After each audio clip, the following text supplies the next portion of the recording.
What's up, guys? Welcome back to Let's Play Ratchet and Clank HD.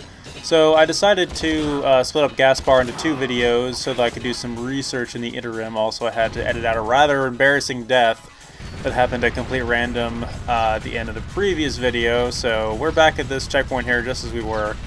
And nobody's any the wiser. So these enemies we're actually fighting right here, the little guys, the little robot guys, are actually just simply called chompers. And one thing you may notice about them is that they are completely blind. And how do I know this? Well, sometimes you can see them just blatantly running into things like lava and dying. So they will just kind of run at you regardless of what is in front of them.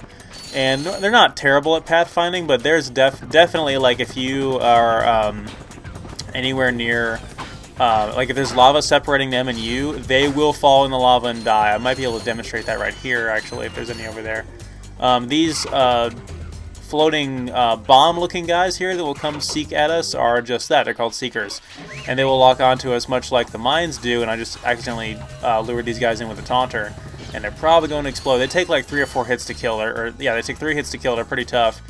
But obviously if they explode, they're already dead, but they do more damage to us than we need to be taking anyway. So yeah, these guys right here, I can probably lure them into the lava if I'm not going to wrench them to death. You're pretty sure you can do that with the taunter if you want to get an easy kill on them without using any ammo. There's also a spawner for them there, which is kind of annoying.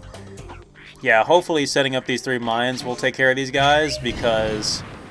Alright, that was good. And one left still. And they have a timer on their fuse there, and they will explode if we're not careful.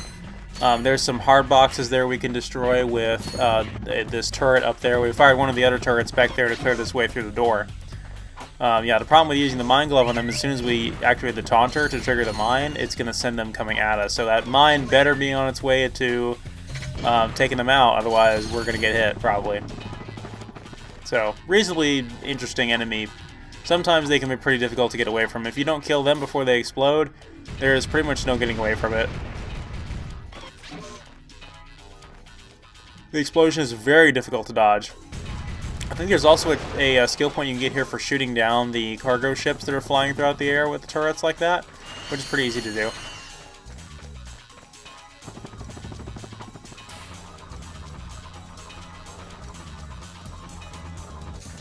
Alright, some more enemies up here. The choppers can be sucked up with the suck cannon, as I've done before. And the suck cannon, being that it deals 2 damage, is pretty good for taking out the Blarg paratroopers. So, it all makes sense. Unfortunately, the Seekers here take 3 hits, so using that against them is not going to be that effective because I'll have to fire a whole other shot, which is kind of wasting ammo. Alright, I got rid of all but one of them, and I managed to wrench him before he got to me, so that's pretty good.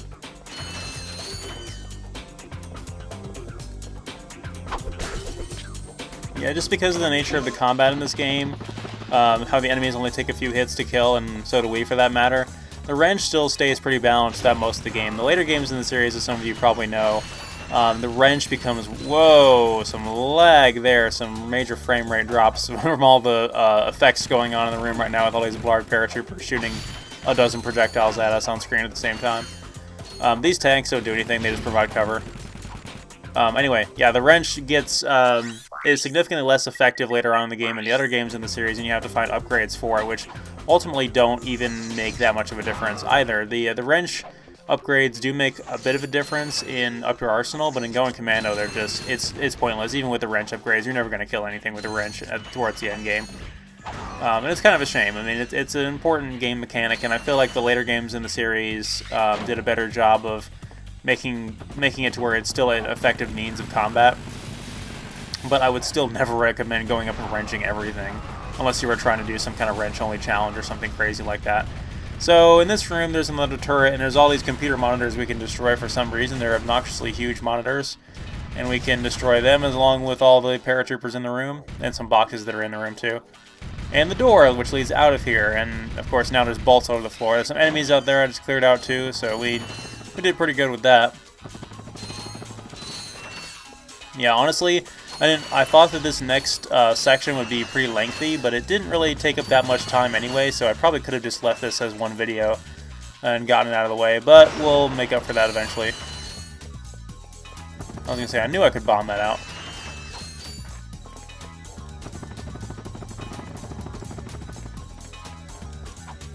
So this is that crashed fighter jet we saw there in the video, the infobot video. So we're going to try to find out where the pilot's helmet is now. Get rid of these last couple of seekers here. There we go, that's a good hyper strike.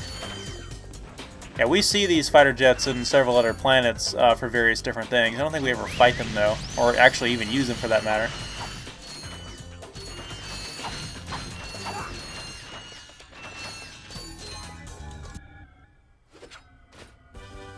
Now this is cool. Alright, we got the pilot's helmet, which is one of my favorite accessories in the game, aesthetically. But it only really has one purpose, and it's a very subtle purpose. It allows us to be rated for piloting, essentially. We get to pilot a starfighter now, which we'll only be able to do later in the game. So the use of the pilot's helmet is not entirely obvious if you don't know where we're going next, which I would hope that you do. Anyway, this is another little side area. I actually did not know about this the first time I played through the game. It took me a very long time of searching for the remaining gold bolts towards the end game and into all the New Game Plus to be able to find this area. It's a very secretive area. And it's a very long area too. Like, I will say this about Gaspar, is at least it has the gold bolts. It definitely makes you work for them, because you definitely go out of your way into these optional areas to get them. But it really still feels like this planet doesn't have anything really to do on it. I'm not sure if these magma stalactite things here can hurt you, but I really don't want to try it. I'm just going to try to use them as cover as best I can to try to take out these paratroopers. There's quite a lot of them here. This is actually a very difficult room combat-wise. Hopefully I can time this right where I can get him with the suck cannon here and get out of his way.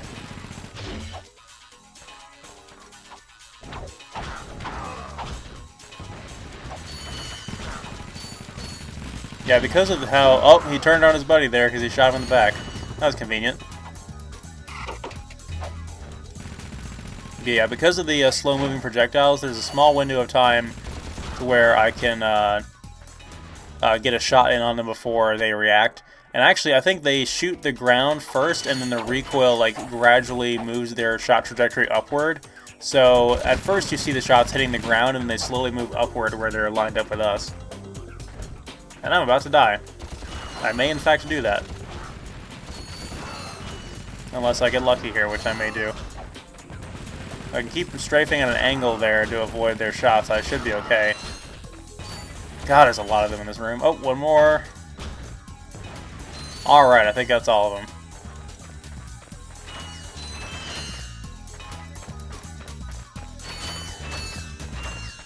That was pretty tough. I honestly haven't had much trouble recording this so far. It's been most of a cakewalk.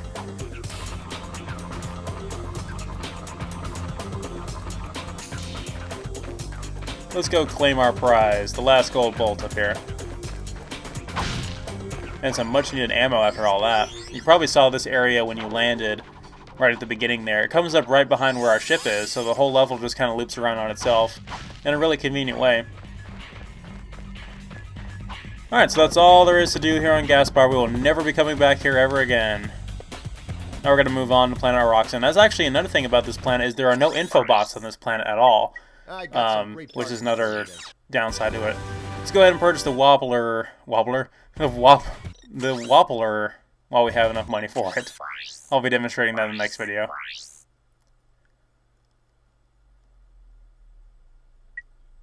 I think I want it on my quick select. You know, I don't think I'm going to be using the processor all that much anymore, so let's go ahead and put it there. I still want the swing shot on my quick select, even though I typically am opposed to using gadgets on my quick select. That's the one I think we use the most by far, so... Off to Auroxon we go.